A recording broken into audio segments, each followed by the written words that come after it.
Praise lord. యూట్యూబ్లో మన channel చూసిన ప్రతి ఒక్కరికి యేసుక్రీస్తు నామంలో శుభములు తెలుపుకుంటున్నాను.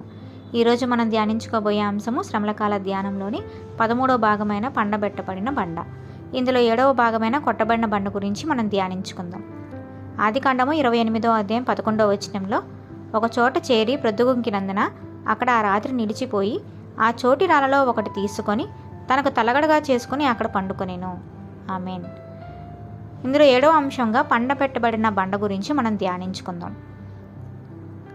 తండ్రిని మోసం చేసి ఏసావు యొక్క ఆశీర్వాదములు దొంగిలించి తల్లి ప్రోద్బలంతో బెరెషెబా నుండి హారానుకు పారిపోవచ్చు ఉన్న సమయంలో ప్రొద్దుగుంకినందుచేత ఒక చోట చేరి అక్కడ ఆ రాత్రి ఉండిపోవుటకు అక్కడి రాళ్ళలో ఒక దానిని తీసుకొని ఆ రాయిని తలగడగా పండబెట్టి నిద్రపోయాడు యాకోబు. ఆదికాండము 28వ అధ్యాయం 11వ వచనంలో ఈ విధంగా ఉంది. ఒక చోట చేరి ప్రొద్దుగుంకినందున అక్కడ ఆ రాత్రి నిలిచిపోయి ఆ చోటి రాళ్ళలో ఒకటి తీసుకొని తనకు తలగడగా చేసుకొని అక్కడ పండుకొనెను. ఈ విధంగా చెప్పబడింది. ఇందులో మొదటి అంశంగా యాకోబు కొరకు పండబెట్టబడిన యేసు. ప్రొద్దుగుంకున్న సమయంలో రాయిని ఆశ్రయించాడు యాకోబు. అనగా చీకటి కమ్ముచున్న సమయంలో యాకోబు ఉన్నాడు. చీకటి సమస్యలను, కష్టాలను, దుఃఖాన్ని, పాపాన్ని చూపుచున్నది. మానవ జీవితం గాఢాంధకార లోయ అని దావీదు అంటున్నాడు.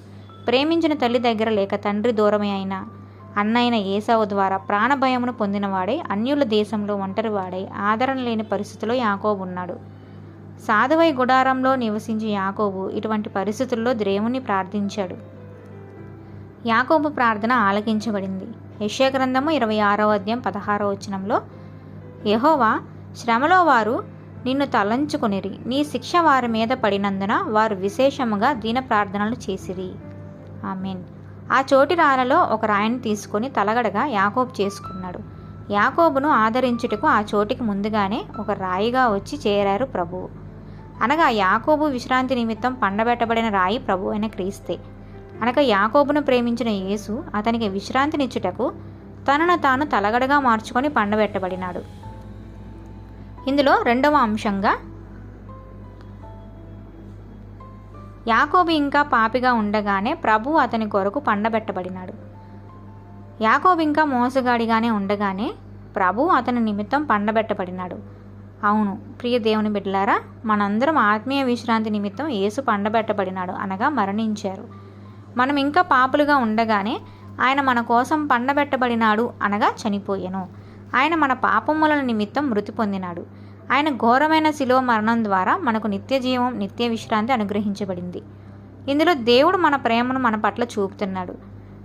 రోమిలకు రాసిన పత్రిక 5వ అధ్యాయం 8వ వచనంలో, అయితే దేవుడు మన ఎడల తన ప్రేమను వెల్లడపరుచుచున్నాడు. ఎట్లనగా, మనం ఇంకనూ పాపులమై ఉండగానే క్రీస్తు మన కొరకు చనిపోయెను అని ఈ విధంగా చెప్పబడింది. 3వ అంశంగా యాకోబు పాపానికి తన శరీరంలో శిక్ష విధించుకున్న రాయి. ప్రభువు యాకోబు స్థానంలో అతని పాపానికి శిక్షగా పండబెట్టబడి అతనికి కావలసిన శాంతిని అనుగ్రహించాడు. మన స్థానంలో మరణించి, అనగా పండబెట్టబడిన మన పాపాలను తొలగించి వేశాడు. రోమాపత్రిక 8వ అధ్యాయం 4వ వచనంలో, దేవుడు తన సొంత కుమారుని పాప శరీరాకారంతో పంపి ఆయన శరీరమందు పాపమునకు శిక్ష విధించెను. అదేవిధంగా 4వ అంశంగా మరణానికి పాత్రుడైన యాకోబు పండబెట్టబడిన రాయి ద్వారా జీవాన్ని పొందుకున్నాడు. తండ్రికి అన్నకు చేసిన మోసాన్ని బట్టి మరణానికి అర్హుడైన యాకోబును జీవంపు చేయు నిమిత్తం ప్రభు యాకోబు కొరకు పండబెట్టబడినాడు. మొదటి తెస్సలోనిక పత్రిక 5వ అధ్యాయం 10వ వచనంలో, మనం మేలుకొని ఉన్నను నిద్రపోవచ్చున్నను తనతో కూడా జీవించు నిమిత్తము ఆయన మన కొరకు మృతి పొందెను అని చెప్పబడింది.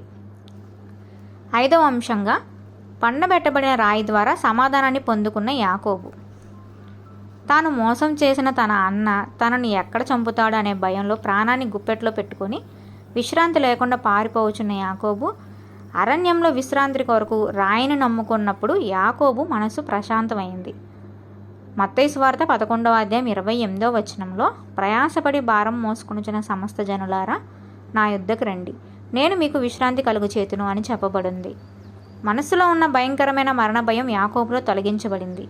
సాధారణంగా ప్రాణభయంతో కొట్టుకుంటున్న వారు నిద్రపోలేరు, కానీ యాకోబు చక్కని నిద్రని పోయాడు.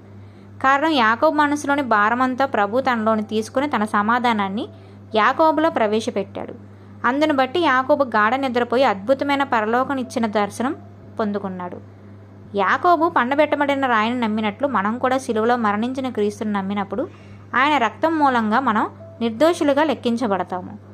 ఆయనకు స్నేహితులంగా మారగలం. చక్కని సమాధానకరమైన జీవితాన్ని పొందుకొనగలము.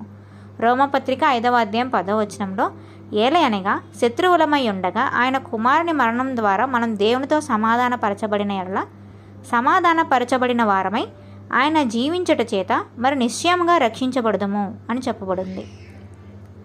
క్రీస్తు మరణమే మన శాంతి సమాధానమునకు కారణమైంది. భయంకరమైన స్వార్థంతో, దుష్టతలంపులతో, విరోధభావంతో ఉన్న మనలను తన సన్నిధిని పరిశుద్ధులుగా, నిర్దోషులుగా, నిరపరాధులుగా నిలబెట్టుటకు క్రీస్తు అను బండ పండబెట్టబడినది. ఇందువలన ఆయన మరణం ద్వారా మనను తండ్రితో సమాధానపరచును.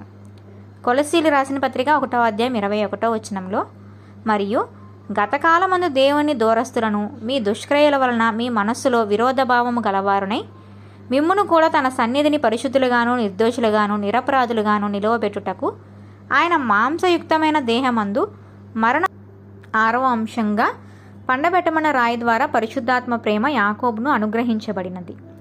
అన్నకు భయపడి పారిపోవచ్చిన యాకోబులో పిరికితనం కనపడుతుంది. యాకోబు ఏ విషయంలో పిరికితనంతో ఉన్నాడో, దేని విషయంలో దేవుడు ఆశాభావాన్ని కలిగించాడో దాన్ని యాకోబుకు పండబెట్టిన రాయి ద్వారా అనుగ్రహించారు. అదేవిధంగా ఏ ఏ విషయాల్లో మనం కొదువుగా ఉన్నామో వాటిని ఆయన మనకు తప్పకుండా ఇస్తాడని మనం తెలుసుకోవాలి. పిరికితనం, దాస్యపు ఆత్మ తొలగించబడి ధైర్యంగా ఉంచే దత్తపుత్రాత్మ మనకు అనుగ్రహించబడింది. ధైర్యాన్ని, ప్రేమను పరిశుద్ధాత్మ యాకోబు హృదయంలో కుమ్మరించినట్లుగా మనం చూడగలం. రోమపత్రిక 5వ అధ్యాయం 5వ వచనంలో, ఎందుకనగా ఈ నిరీక్షణ మనలను సిగ్గుపరచదు, మనకు అనుగ్రహించబడిన పరిశుద్ధాత్మ ద్వారా దేవుని ప్రేమ మన హృదయంలో కుమ్మరించబడుచున్నది అని చెప్పబడింది. మన హృదయాల్లో నింపిన దేవుని ప్రేమను ఆధారం చేసుకుని జీవితంలో ధైర్యంగా ముందుకు సాగాలి. కుమ్మరింపబడి ఉన్నది అనే మాటలో చెప్పలేనంత ప్రేమను, ధైర్యాన్ని యాకోబుకు దేవుడు సమృద్ధిగా ఇచ్చినట్లుగా అర్థమవుతుంది. దేవుని ప్రేమ ఈ విధంగా తెలియడం విశ్వాసులను ఆయన ప్రేమించేలా చేస్తుంది. 1 యోహాను 4వ అధ్యాయము 9 నుంచి 10 వచనాల్లో ఈ విధంగా ఉంది. మనం ఆయన ద్వారా జీవించినట్లు దేవుడు తన అద్వితీయ కుమారుణ్ణి లోకానికి పంపెను. దీనివల్ల దేవుడు మన యందు ఉంచిన ప్రేమ ప్రత్యక్షపరచబడెను. మనం దేవుణ్ణి ప్రేమించితమని కాదు, తానే మనల్ని ప్రేమించి మన పాపములకు ప్రాయశ్చిత్తమైనటకు తన కుమారుణ్ణి పంపెను. ఇందులో ప్రేమయున్నది. ఇందులో 19వ వచనంలో, ఆయనే మొదట మనల్ని ప్రేమించిన గనక మనం ప్రేమించుచున్నాము అని చెప్పబడింది. యాకోబు జీవితం ఆశీర్వదించబడింది. ఇంతకుముందు ఇతరుల ఎడల ప్రేమ అనేది లేకుండా ఉన్నాడు యాకోబు. స్వార్థంతో అన్న జ్యేష్ఠత్వాన్ని కాజేసి ఎప్పుడు ఇతరుల స్వార్థంతో ఉండే యాకోబు తలకడగా పండబెట్టిన రాయి ద్వారా దేవుని ప్రేమను సమృద్ధిగా పొందుకొని ఆయన ప్రేమను రాహేలునకు పంచాడు. పండబెట్టబడిన రాయి ద్వారా పరిశుద్ధాత్మ దేవుడు విశ్వాసులకు అందించిన ప్రేమను వారు ఇతరులకు పంచుతారు. ఆత్మదేవుడు ఒకరినొకరు ప్రేమించేలా చేస్తాడు. 7వ అంశంగా పండబెట్టబడిన రాయి ద్వారా శ్రేష్టమైన వాగ్దానాలు పొందుకున్న యాకోబు. ఎంతో శాపకరమైన యాకోబును దేవుడు పండబెట్టిన రాయి ద్వారా నిర్దోషిగా ఎంచాడు కనుక తన ప్రేమను, ఆశీర్వాదాన్ని యాకోబుకి ఇచ్చాడు. దేవుడు ఎవరినైతే నిర్దోషులుగా ఎంచుతాడో వారికి ప్రేమను, పరిశుద్ధాత్మను, ఆశీర్వచనాన్ని ప్రసాదిస్తారని మనం గమనించాలి.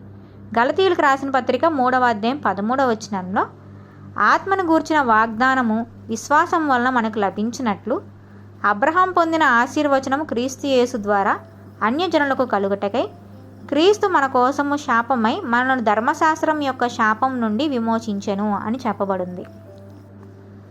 పండబెట్టబడిన బండ ద్వారా తన ఆత్మను యాకోబులో ప్రవేశపెట్టి అతని మరణ భయం తొలగించి నూతన ఉత్తేజాన్ని ఇచ్చిన దేవుడు మనలో కూడా తన ప్రేమను ప్రవేశపెట్టుటకు సిద్ధంగా ఉన్నాడు. అవును ప్రియ దేవుని సంగమా, ఆయన మరణం ద్వారా తన ప్రేమను తన ఆత్మలో మనలో ఉంచి మనల్ని నూతన సృష్టిగా చేశాడు. ఒంటరి అయి తప్పిపోయిన యాకోబును వెతుకుచు పరలోకమందును వీడి భూలోకం వచ్చి యాకోబు కొరకు బండగా ప్రభువును అవతరించారు. బండలాంటి మొండి హృదయంతో ఉన్న యాకోబును దర్శించారు. ఏమాత్రం సందేహం లేకుండా యాకోబు రాయిని ఆశ్రయించారు.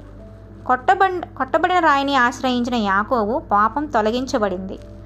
యాకోబు పాపమంతా కడిగివేయబడింది. ఈనాడు ఆ సిలువ వేయబడిన యేసును ఆశ్రయించుట అది మనకెంతో ఆశీర్వాదకరం.